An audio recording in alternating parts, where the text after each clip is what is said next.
Hear what we always read about in China and other countries, where there's a little kid just dying on the street, nobody helps him. Because in China, the people have been taught you get ahead by not caring about anybody but yourself. And then when you get drug away to have your organs taken for no reason, nobody cares about you.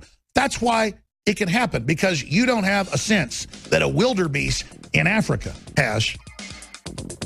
You know, cows, if wolves are coming in to attack them, cows will get around their babies and point their horns out. And cows aren't really known as being, that aggressive or that, but at least they've got that basic instinct, and most of the time it saves their babies. Modern humans, if they were cows, they would sell their baby to the wolf, hoping the wolf wouldn't eat them. Yeah, interrupting my own liner. If you're not aware of the fact that there's an epic battle going on to dumb humanity down, you're not alive, you're not awake. And I know most people are aware of this, but people just want to go do their job, get their kids, go to a baseball game, and then, go to church and be left alone. Look, you're not going to be allowed to run to the country and stay away from this. The globalists are coming for you. And I sat there and thought about this morning.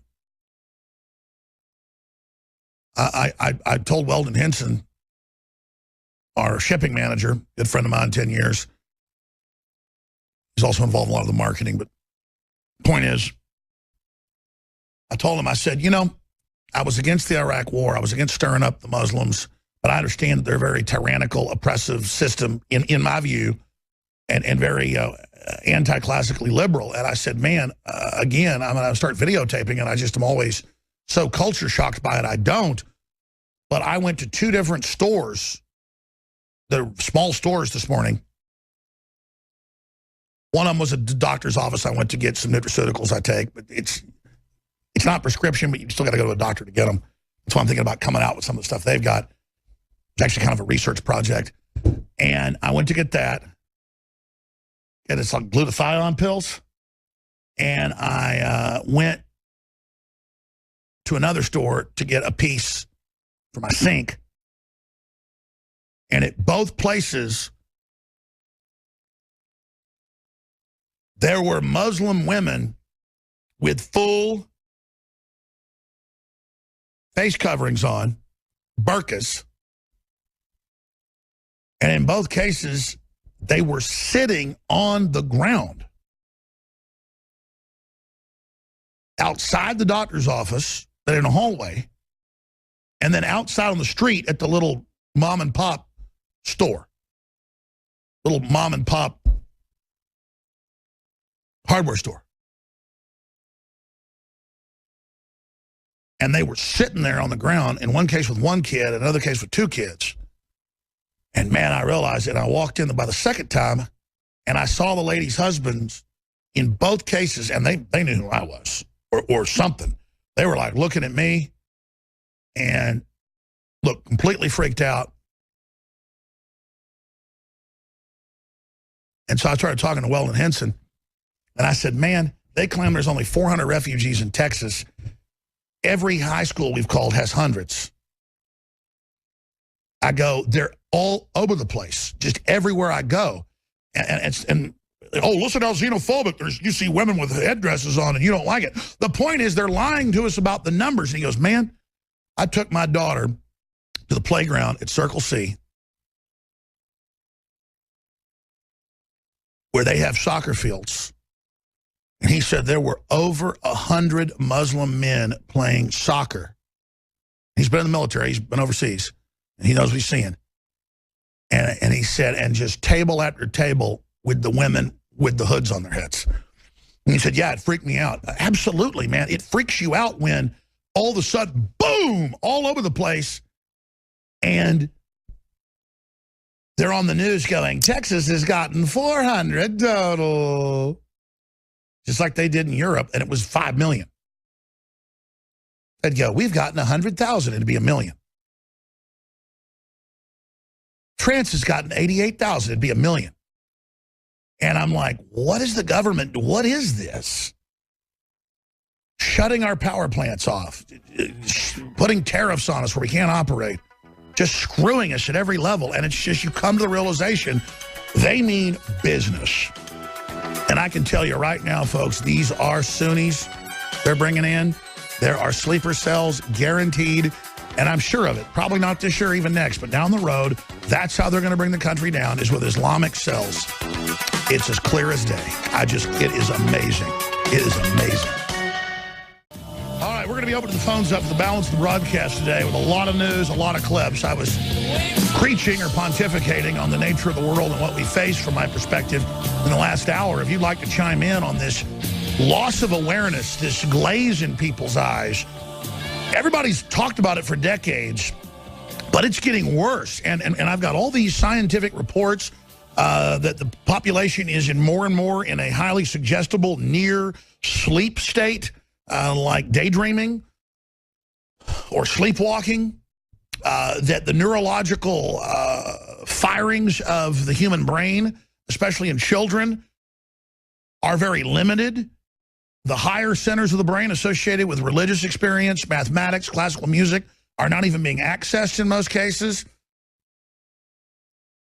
Humanity's being lost. Take this new Pokemon craze that I heard everybody's been telling me about for a week, where I guess Pokemon, you have a cell phone, and you go out and look for these little monsters that you get and you train. You know, I mean, some of my kids play with Pokemon. I know my sister did. She's like 14 years younger than me. I was too young. I mean, I was too old. That came out.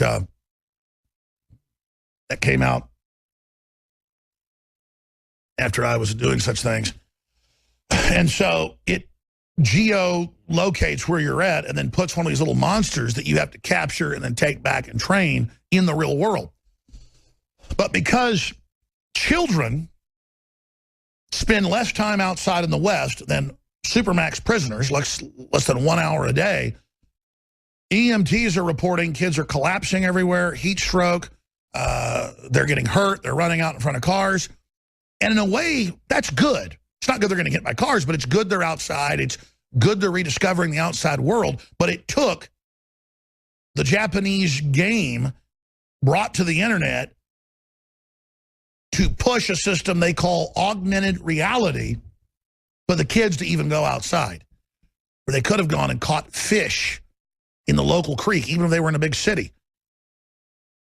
Or they could have gone and birdwatched or built a fort or played baseball or gone swimming or stolen beer out of golfers' ice chest like I would do. I'm sorry. But, I mean, everybody has their adventures as a kid. Or how about when you're 12, 13, 14, going and knocking on the cute girl down the street's door and having her mom come to the door and say, oh, well, who are you? Well, I met your daughter at the pool last week, and I just want to see if she wants to go to a movie or something. Movie theater's only about a mile away. We could walk, or I got the money. I'll pay for it, ma'am. How about you take us? Well, you sure are a polite young man. Come on in here. You're only 13, look like you're about 16. Well, my daughter's 15. Here comes in the daughter. See, that's the kind of video game I was playing, and it was real. It was a lot better than, I had a Nintendo, and I'd play it when my buddies came over sometimes. But the air conditioner with these lights, just in the heat of Texas for some reason, it's so humid outside that it's been a little bit hot in here. That's why for TV viewers, you see me occasionally wiping a dish rag on my face. But side issue for the radio listeners, they're not having to watch that. And again, I can only talk about the universe from my perspective. It's not about, well, Alex Jones did this and Alex Jones did that. But I look at the stunted world these children are in. They're not at swim meets. They're not in basketball meets. They're not. No, the vast majority are not. Some are. And you see the kids that are in sports. You see the kids that aren't watching TV all day. It's like they look super healthy, super alive. There's electricity in their eyes. I don't care what color they are. But you see the TV head kids, and they kind of stumble around. They kind of bump into walls. You can't really talk to them. They're always looking down, or they do talk to you. What about this TV show? What about this video game? What about this comic book? And if you go, well, there's more in the world than just comic books, they'll go, oh, yeah, whatever. And like immediately have a Pavlovian angry response to you. Well, if you don't like it, that's fine. I'm like, whoa, I'm not, hey, you one brought up video games and comic books to me. And you'd think I was awake to all this stuff.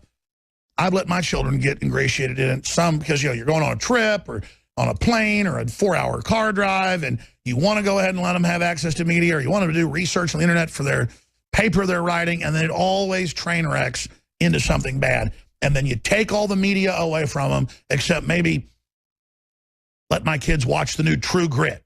And it's got violence and stuff in it, but at least it's giving them instincts. It's based on something honorable. It's got good actors in it. It's long form. The scenes are long. It develops a longer attention span. Oh, here, you want to go to the bookstore? You want to go to the library and take 20 books home? Let's do that. Because it gets you to form ideas in your own mind. It gets you to have to image everything you're reading. If you're reading about Moby Dick and what he looked like with all the harpoons and wires wrapped all around him and his big, intelligent eyes staring at Captain Ahab as the two go deep into the sea, interlocked together in hatred. You image that in your mind. That creates synapses. That creates understanding. That creates systems in your mind that came originally from the depths of your imagination, and then forces you to access the massively compressed but accessible race memory of every one of your ancestors.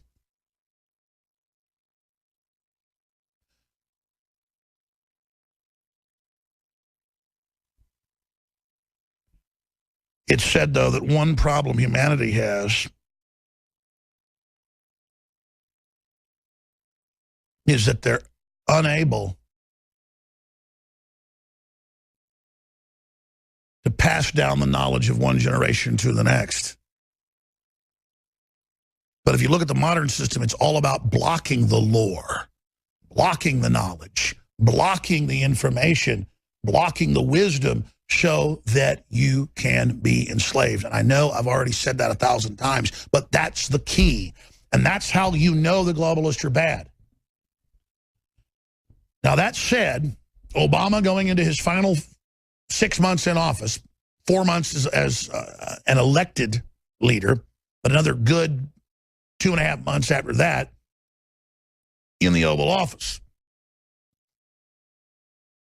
And the entire corporate globalist media combine is trying to hype total cultural guilt by everybody and incredible infighting to then have the media and the universities and all the systems roll out their next level of political correctness, where you have to sign pledges to have a government job or sign pledges to be in an even state-funded university or private, that's in the news today, to go to all of the sensitivity training and all of this brainwashing and to reduce the language and to pledge yourself into this new cult. And that we've got to turn our guns in. They now admit it's time to ban the guns. New York Times, Washington Post, Rolling Stone, LA Times, time to repeal the Second Amendment. Thought they never wanted our guns. Now they admit that's what they want. Everything's being uncloaked right now. It's a microaggression to smile at a black person. It's a microaggression to not smile. Brown paper bags are racist. On and on and on. With Hillary and Obama and all the usual suspects saying, yes, it's true. We're sorry. We're bad. White people need to look in the mirror and need to basically listen up's what Hillary said. That means check it. Oh, you see the cops getting killed? They need to reform themselves. That's separate from a debate about reform. Random people that had nothing to do with these other tragedies around the country are dead, and before they're even cold, Obama is out there adding fuel, and Lynch is adding fuel, which lets you know what you already knew. They're 100% trying to cause civil insurrection in this country, which will be used to bring in anti-free speech laws, anti-gun laws. It'll create more racial division.